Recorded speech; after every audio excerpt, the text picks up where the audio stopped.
महापुरुषों बड़े प्रेम से कहिए धन निरंकार जी। महापुरुषों ये जिंदगी लगती है जैसे कोई पहेली है। आज से हम दूर हैं, कल का पता नहीं है। जो आने वाली सुबह है उसने हमारे जीवन को कल में बदल देना है। जो आने वाला कल है वो भी कैसा आएगा ये भी हमें पता नहीं, और हमारी आशाओं का कोई अंत नहीं, जिसके सहारे हम जिंदगी को धकेल रहे हैं। जिंदगी भी एक रेलगाड़ी की तरह ही है जो पता नहीं कब और किस पटरी से गुजरेगी। जिंदगी जीने के लिए बड़े अरमान हैं, बड़ी ख्वाहिशें हैं, बड़े बड़े सपने हैं, पर ये सब मिट्टी में मिलते चले जाते हैं। कितनी हैरानी वाली बात है, मनुष्य के मन में रोज इच्छाओं के गुब्बारे बनते हैं और फूटते हैं। इस बनने और फूटने में ही इंसान की जिंदगी की शाम इतनी नजदीक आ जाती है कि पीछे पलटकर देखना भी मुश्किल हो जाता है। जिंदगी की सूखे पत्ते की तरह ही है, जिसको हवा कहाँ उड़ाकर ले जाएगी पता नहीं। फूलों के बगीचे में ले जाएगी या फिर गंदगी के ढेर में। महापुरुषों, इंसान जब जन्म लेता है तो उसकी जिंदगी की फिल्म उसके कर्मों के अनुसार पहले ही तैयार हो जाती है, जिसके दृश्य उसके सामने आने शुरू हो जाते हैं। ये फिल्म क्योंकि विधाता की तरफ से बनी हुई होती है तो इसलिए इसमें कोई भी परिवर्तन संभव नहीं होता। हाँ, यदि मनुष्य को इस पूर्ण सतगुरु की पहचान हो जाए तो इसमें सामर्थ्य है रेक में मेक मारने की, वरना तो इंसान को अपने कर्मों का भोग भोगना ही पड़ता है। और दूसरी फिल्म वो है जिसकी कल्पना इंसान ने स्वयं अपने दिमाग में तैयार कर रखी है, जिसमें सुंदर सुंदर दृश्य भरे हुए हैं, रहने के लिए आशियाना, और उसमें भी न जाने मनुष्य ने कितने प्रकार के रंग भर रखे हैं। जिंदगी के रंगों को देखने के लिए मनुष्य बड़ी बेताबी से इंतजार कर रहा होता है कि न जाने कब उसके सपने पूरे होंगे। परंतु महापुरुषों, दृश्य तो उस फिल्म का ही सामने आना है जो इस रचनहार ने तैयार कर रखी है, और जब इसकी इच्छा अनुसार दृश्य सामने नहीं आता तो इंसान बहुत दुखी होता है। जिस प्रकार से आशा तो बेटे की होती है किंतु लड़की जन्म ले लेती है तो इंसान दुखी होता है और सोचता है कि मेरे साथ बड़ा अन्याय हुआ है। लेकिन यहाँ अपनी सोच काम नहीं करती है। जो होता है वो इंसान का कर्म फल होता है, और अगर इंसान इस बात को समझ जाए तो दुखी होने से बच सकता है। इच्छा होती है मैं बड़ा अफसर बन जाऊं, किंतु उसकी सिपाही की नौकरी मिल जाती है तो उसके सारे कल्पित सपने चूर चूर हो जाते हैं। सपने तो अमीरी के देख रहा है पर दिन गरीबी में कट रहे हैं। जब मनुष्य के सपनों के विपरीत भाग्य विधाता का दृश्य सामने आता है तो मनुष्य बहुत विचलित हो उठता है। कई बार तो मनुष्य अपनी जिंदगी को नफरत की निगाह से देखना शुरू कर देता है। जिंदगी है क्या? जिंदगी तो सिर्फ शबनम के बूंद हैं, जिसे पकड़ने जाएं तो इसका कोई वजूद ही नहीं है। महापुरुषों ने कहा है कि पानी केरा बुदबुदा असमानस की जात, कि जिस तरह से आसमान में बादल सूरज को घेर लेते हैं, एक छोटा सा बादल का टुकड़ा सूरज की रोशनी को प्रकाश देने से रोक देता है। ठीक इसी तरह दुख और पीड़ा भी मनुष्य के जीवन की गति को कमजोर कर देते हैं।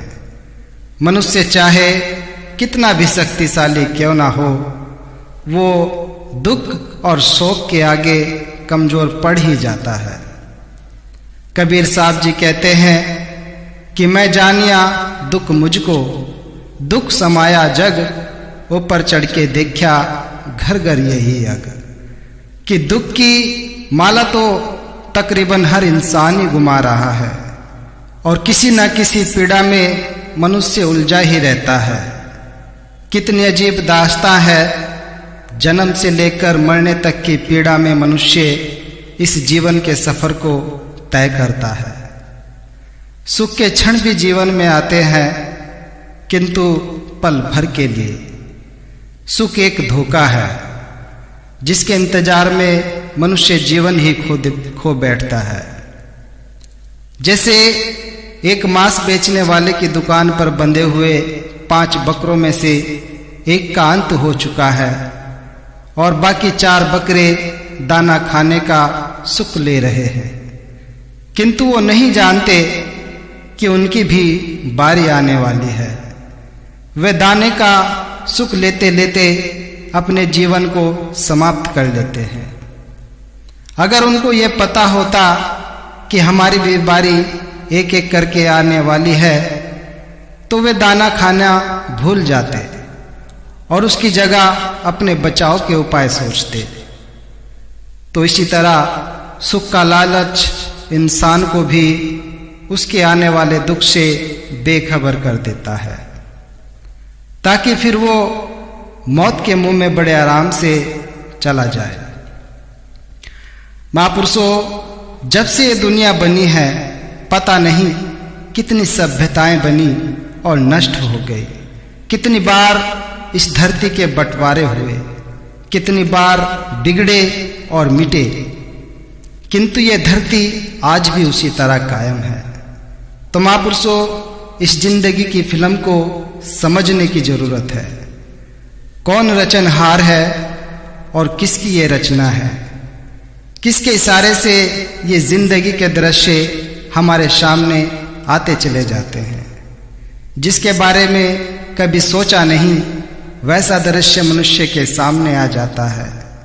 अगर हम श्री राम जी के जीवन को ही देखें तो कहाँ उनका राज तिलक होने वाला था और बड़े धूमधाम से इसकी तैयारियां भी हो रही थी, किंतु उनको वनवास की तैयारियां करनी पड़ी।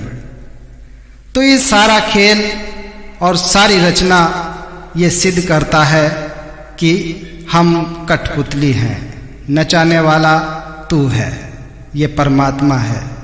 जिंदगी के खेल को रचाने वाला तू है, ये परमात्मा है। तो ये जिंदगी का खेल है, इसे चलाने वाला सृजनहार है और हमें जीने के लिए इसके सहारे की जरूरत है। लेकिन इस सारे खेल का भेद सतगुरु के पास भी होता है और सतगुरु को यदि कोई रिझा ले तो हो सकता है कि जिंदगी की फिल्म के खराब दृश्य को फिर अच्छे दृश्य में बदल दे। क्योंकि कहते भी हैं कि 3 लोक 9 खंड में गुरु से बड़ा न कोई, करता करे न कर सके, गुरु करे सो होए। सतगुरु जिसके ऊपर कृपा कर देता है वो फिर अपनी माया निंद्रा से जाग जाता है और अपने जीवन को सतगुरु की कृपा से सफल बना लेता है। वरना जो सोए रहते हैं वो सब कुछ गंवा बैठते हैं। जैसे कहा भी है कि उठ जाग मुसाफिर भोर भये, अब रैन कहाँ जो सोवत है। जो सोवत है वो खोवत है, जो जागत है वो पावत है। महापुरुषों, इंसान का मानव जन्म बड़ा दुर्लभ होता है, क्योंकि 84 लाख योनियों के बाद इंसान को मानव जीवन की प्राप्ति होती है और इंसान केवल इस मानव जीवन में ही इस ज्ञान को प्राप्त कर सकता है और फिर ज्ञान पाकर अपने जीवन को मानवता के कल्याण के लिए समर्पित कर सकता है। महापुरुषों, हम जन्म लेते हैं, परंतु हमें पता ही नहीं चल पाता कि हमारी बाल्य अवस्था कब पार हो गई, कब युवा अवस्था बीत गई और कब बुढ़ापा आ गया।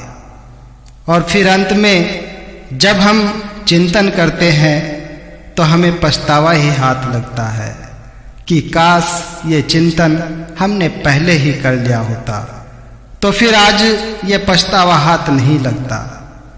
कहते हैं कि मनुष्य जीवन पानी का बुलबुला है और कब इसका अंत हो जाएगा ये कहना बहुत कठिन है, क्योंकि ये बुलबुला तो पल में उठता है और पल भर में ही समाप्त हो जाता है। तो ये जानकर भी मनुष्य अपने जीवन के महत्व को और इसकी कीमत को पहचानने का प्रयास नहीं करता है, और मनुष्य अपने इस कीमती जीवन को केवल रात में सोकर और दिन में माया के पीछे भाग भाग कर नष्ट कर देता है। इंसान का ये कर्म जीवन भर ऐसे ही निरंतर चलता रहता है और अंत में हमारी आयु समाप्त हो जाती है और हमें इस निराकार प्रभु परमात्मा का बोध ही नहीं हो पाता है। इसके फलस्वरूप हम भक्त नहीं बन पाते हैं और हमारी गिनती भक्तों की श्रेणी में नहीं हो पाती है। तो महापुरुषों, अंत में दास बस इतना ही कहना चाहता है कि भक्ति करने के लिए, इस निराकार की प्राप्ति के लिए हमें सतगुरु की शरण में जाना होगा। हमें इस बात को याद रखना होगा कि ये मनुष्य जीवन कभी भी समाप्त हो सकता है और हमारा ये जीवन कितना भी वैभवशाली क्यों ना हो, कितना भी महान क्यों ना हो, लेकिन अगर इसका सदुपयोग हम प्रभु प्राप्ति और मानव हित में नहीं करेंगे तो ये जीवन व्यर्थ ही माना जाएगा। तो हमें प्रतिबद्ध होकर निष्ठा के साथ संकल्प लेना होगा ताकि हम ईश्वर के द्वारा दी गई इस अनमोल भेंट, इस शरीर को व्यर्थ में नष्ट ना होने दे, इस मानव जीवन को व्यर्थ न जाने दें और इस जीवन का हर क्षण प्रभु की याद और मानव हित में व्यतीत कर सकें। तो महापुरुषों, इन्हीं शब्दों के साथ दास अब आपसे इजाजत चाहता है। बड़े प्रेम से कहिए, धन्य निरंकार जी।